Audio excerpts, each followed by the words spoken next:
Try natin siya iset sa ano guys, sa ultra high guys. Settings. Ultra. It may also lag you out. Let's try ultra guys. Okay. So, yan. Wala naman siyang lag guys kahit naka-ultra pa siya. Kita mo, di ba? Normal naman yung ano nyo guys. Movement nyo guys. Para sa akin is wala siyang lag guys. Naka-ultra na to guys ha. Ang gamit ko nga palang phone ngayon ay Redmi 14C. 8GB ang RAM nito guys. Diba ang ganda? Naka-ultra na to guys. Ultra na yung resolution niya guys ha. Yan guys ha. Ultra. Graphics is naka-ultra siya. Ganda niya guys, hindi naman siya naglalag guys eh. Oh. Tingnan nyo guys, kahit naka-ultra, di ba? So, maganda talaga yung device na to at mura pa siya guys. Mamaya test natin yung camera niya guys.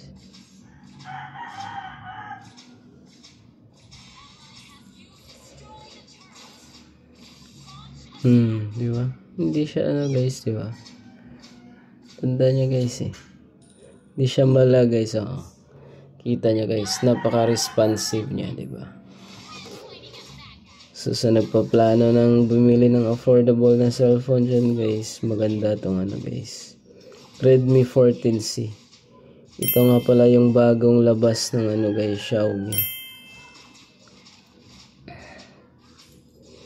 Kalalabas na nito guys. At yung camera nito guys is naka ano na to. Naka 50 megapixel na guys, AI camera. Test natin mamaya ang camera guys, kung anong performance niya. Diba? Oh, wala siyang lag, diba guys? Oh. Ganda niya guys ah. Believe ako sa phone na to guys ah. Napakamura, pero kasi ang chipset niya guys is parang pang gaming talaga to eh. G89 ata, Helio J89. Ganda. Tapos hindi naman siya nag-iinit guys, wala talaga. Hindi mo ma-feel yung init niya. Wala siyang init. Kaya maganda talaga performance nitong ano. Itong chipset na to ng MediaTek. Ito ay yata yung pinaka-optimize nila na chipset eh. Para sa mga low-end na phone.